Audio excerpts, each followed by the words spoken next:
नमस्कार दोस्तों, क्लॉक में यूट्यूब चैनल पर आपका स्वागत है। आज हम प्लेट टेक्टोनिक थ्योरी का पार्ट 5 करने वाले हैं। मैं आपको यूजीसी नेट के लिए कंप्लीट कोर्स यहाँ पे अवेल करवाने वाला हूँ, जिसके लिए आपको यहाँ बने रहना है। और हम ज्योमॉर्फोलॉजी का 60 to 70% हम पढ़ भी चुके हैं और आगे का पार्ट हम आगे पढ़ने वाले हैं, तो आप इसमें बने रहें। और अब हम प्लेट टेक्टोनिक थ्योरी का पार्ट 5 देख रहे हैं। ठीक है दोस्तों, हम क्या पढ़ रहे थे कि जो प्लेट टेक्टोनिक थ्योरी है, इस थ्योरी में क्या समझाया गया है, क्या बताया गया है कि जो प्लेट के सीमांत किनारे हैं वहां पर ज्वालामुखी जैसी घटनाएं होती हैं। प्लेट टेक्टोनिक थ्योरी में हम जो भूपटल का निर्माण हो रहा है, कौन सी चट्टान से हो रहा है, ये बात भी देख रहे हैं। पृथ्वी का संपूर्ण सागरीय भूपटल बेसाल्ट द्वारा निर्मित है। किस द्वारा निर्मित है दोस्तों? बेसाल्ट द्वारा। और बेसाल्ट क्या होता है? बेसाल्ट पृथ्वी के अंदर मध्य महासागरीय कटकों में ये क्या है? कटक। ये सागरीय प्लेट के बीच में क्या है दोस्तों? कटक है। ये सागरीय प्लेट के बीच में कटक है। ये सागरीय प्लेट है ये दोस्तों, ठीक है। इसके बीच में कटक है और इस कटक के नीचे ये ऊपर निकलने की वजह से जो पेरिडोटाइट चट्टानें होती हैं, वो चट्टानें क्या करती हैं दोस्तों? ऊपर निकलने की वजह से पिघल जाती हैं। और पिघलने की वजह से वो किस में रूपांतरित हो जाता है? लावा में। और वो लावा जमने के बाद में किस रूप में जमता है? वो बेसाल्ट के रूप में जमता है। क्या समझ में आया?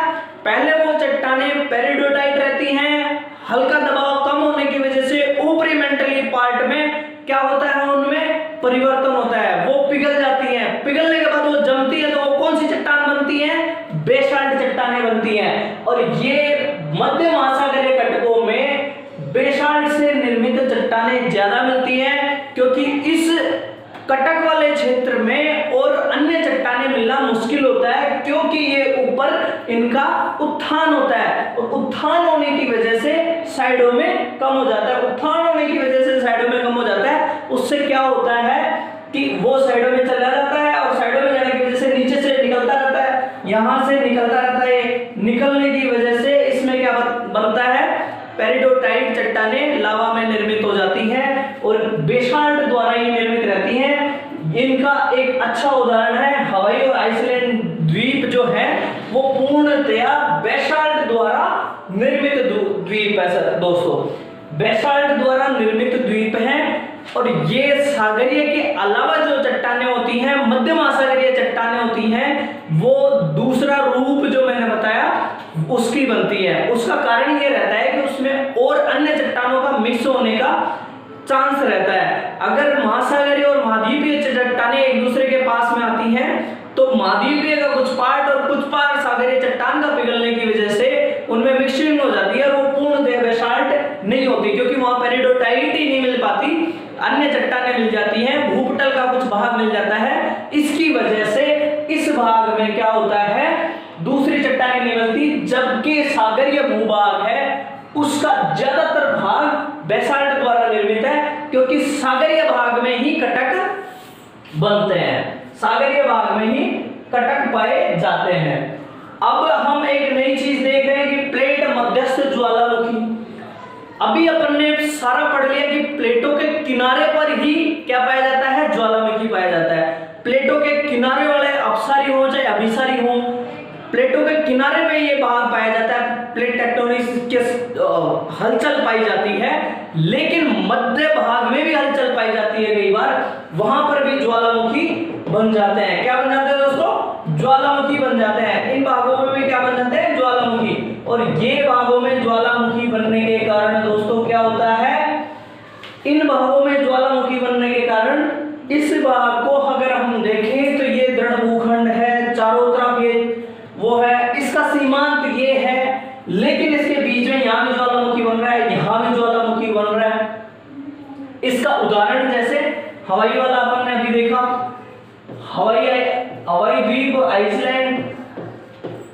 आइसलैंड ये क्या है, ये मध्य प्लेटों के भागों में जो है उनका एक अच्छा उदाहरण है।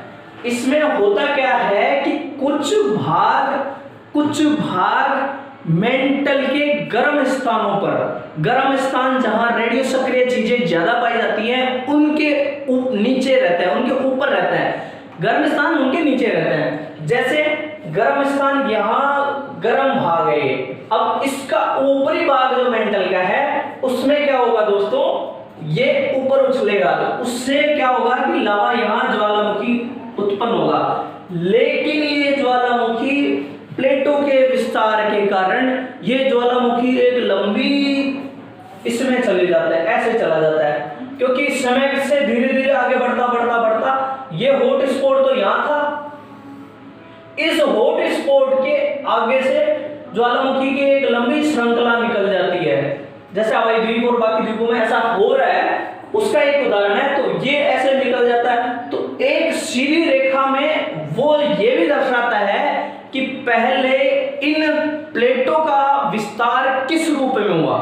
क्या दोस्तों, इन प्लेटों का विस्तार किस रूप में हुआ, पहले ये चट्टानें, ये प्लेटें कैसे बन रही थी, धीरे धीरे इनमें विस्तार कैसे होता चला गया, ये चीज, ये प्लेट विवर्तनी के सिद्धांत में जो मध्यस्थ ज्वालामुखी होते हैं उनसे हमें इस चीज का अनुमान होता है। केवल किनारों पर ही ज्वालामुखी नहीं पाया जाता, जो बीच में पाया जाता है उस ज्वालामुखी के लिए प्लेट टेक्टोनिक्स थ्योरी का ये मानना है कि वो हॉट स्पॉट के ऊपर होते हैं और इसकी वजह से वहां पर ज्वालामुखी आ जाता है। इसलिए आपको ये चीजें आपको ध्यान रखना है दोस्तों, ठीक है। अब इसके आगे अपन देखेंगे कि अपन ने सारी बातें कर ली कि प्लेट टेक्टोनिक्स थ्योरी जो है, इसमें प्लेट सीमांत ऐसे होते हैं, इसमें बेनियोफ जोन ये है, अपन ने सारी बातें कर ली। पैसिफिक अग्नि मेखला बन रही है, वो भी प्लेट टेक्टोनिक की वजह से बन रही है। मध्य महासागरीय कटक, हिंद महासागरीय कटकों का जो विस्तार है और उनका मैग्नेटिक स्थिति है उसका भी अध्ययन करके हमें मालूम चल रहा है कि ये कटकों में विस्तार हो रहा है, प्लेट टेक्टोनिक से ये हो रहा है। हिमालय में भूकंपीय क्षेत्र बना हुआ है, ये भी प्लेटों के मिलन की वजह से बना हुआ। इस तरह से हमने बहुत सारे उदाहरण देखे हैं। किस चीज के उदाहरण देखे हमने कि प्लेटों के किनारे, प्लेटों का विस्तार, अपसारी किनारा, अभिसारी किनारा, प्लेटों से संबंधित अन्य सारी चीजें अपन ने देखी। अब अपन देख रहे हैं प्लेट विवर्तनिकी के विरुद्ध आपत्तियां, प्लेट विवर्तनिकी के विरुद्ध आपत्तियां, कि भाई ये जो क्रांतिकारी और व्यापक सिद्धांत इतना बड़ा दिया गया है जिसने महाद्वीपों की, किसकी, महाद्वीपों की स्थिति, महाद्वीपों की व महासागरों की उत्पत्ति,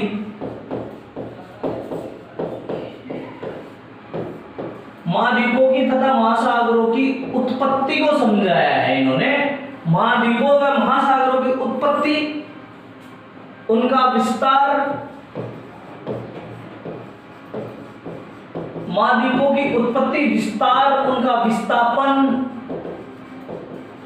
वितरण, ये सब क्या दर्शाता है, प्लेट टेक्टोनिक्स थ्योरी ने समझाया है। भूकंप एवं ज्वालामुखी है, इनका भी जो वितरण है वो सब किसने समझाया दोस्तों, वितरण, और ये सब किसने समझाया है, वितरण आदि किसने बताया है, प्लेट टेक्टोनिक थ्योरी ने बताया। भूकंप एवं ज्वालामुखी आदि का वितरण ये किसने बताया दोस्तों, प्लेट टेक्टोनिक थ्योरी ने बताया। तो अब इसके विरुद्ध इतना क्रांतिकारी, और इसने सारी ज्योग्राफी की पहले की जो धारणाएं थी कि महाद्वीपों को इसने बनाया, सागरों को इसने बनाया, इस तरह से सागर बने, इसमें हलचल हुई, इस वजह से सागर बने, इन सब को इसने बदल के रख दिया कि ये एक्चुअल में कहानी ये थी कि पर्वत और सागर का निर्माण, महाद्वीपों का निर्माण इस तरह से हुआ। लेकिन इस सिद्धांत के विरुद्ध भी आपत्तियां हैं दोस्तों। इनके विरुद्ध आपत्तियां क्या है कि जो मध्य महासागरीय कटक पाए जाते हैं दोस्तों, मध्य महासागरीय कटक जो पाए जाते हैं वो क्या है, अधिक है संख्या में। प्रशांत महासागर में कटक बना हुआ है, हिंद महासागर में कटक बना हुआ है, अटलांटिक महासागर में कटक बना हुआ है। कटक तो बहुत सारे बने हुए हैं, हम कटकों के यह नाम भी याद करेंगे आगे जाके जब हम समुद्र विज्ञान पढ़ेंगे, ओशियनोग्राफी पढ़ेंगे, तो हम कटकों के नाम भी याद करेंगे।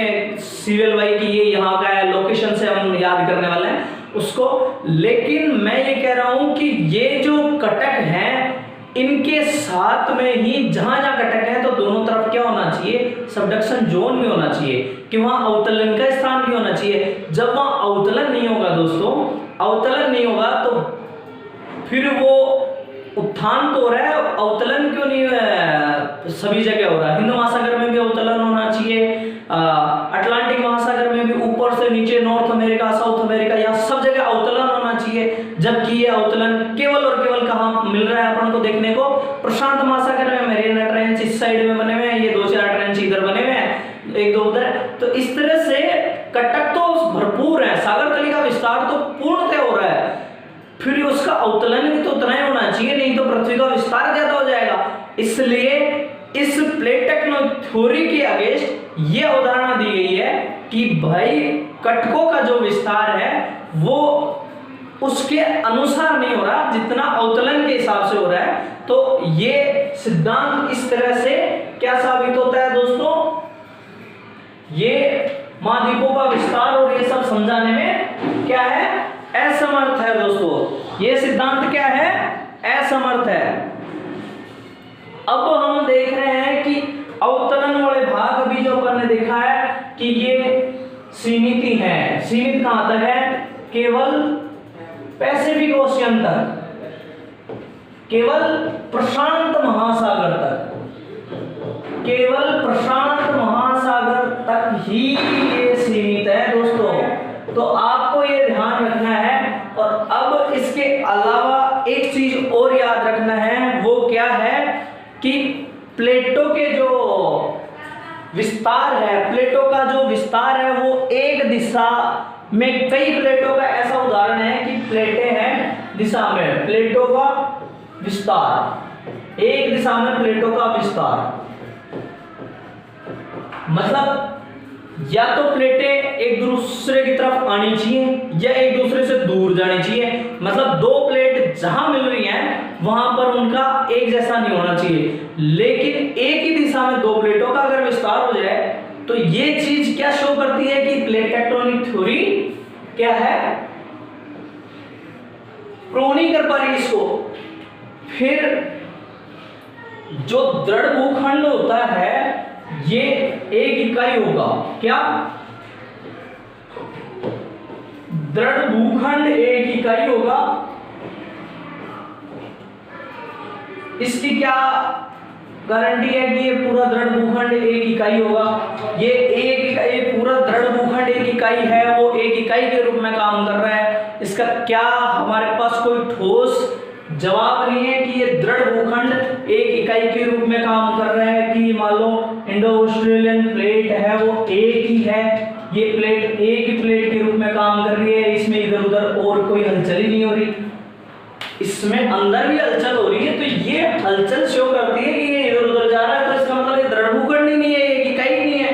तो इस तरह से भी ये सिद्धांत प्लेट टेक्टोनिक इन चीजों को प्रूव नहीं कर पा रहा है।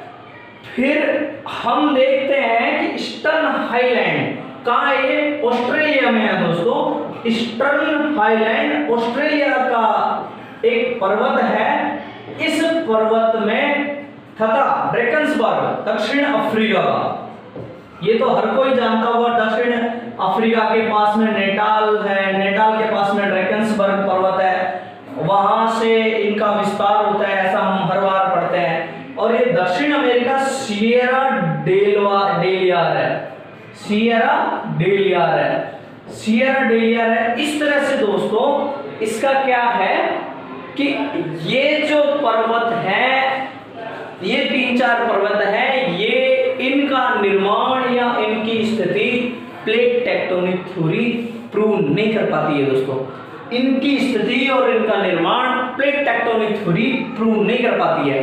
तो उसकी वजह से, प्रूव ना करने की वजह से हम मान सकते हैं कि भाई सभी जगह प्लेट टेक्टोनिक थ्योरी काम नहीं कर रही है। इसका मतलब या तो अगर प्लेट टेक्टोनिक थ्योरी है, अगर ये सक्षम है, तो फिर पूरी पृथ्वी पे लागू होना चाहिए इसका रूल्स। फिर ये इन पर्वतों के लिए क्या दूसरा कुछ अलग ही आया था? प्लेट टेक्टोनिक थ्योरी है तो पूरा सब कुछ होना चाहिए था इसी के माध्यम से। अलग चीजें क्यों हुई उसमें, है दोस्तों? तो ये इसका हो गया। अब अपन नेक्स्ट देख रहे हैं।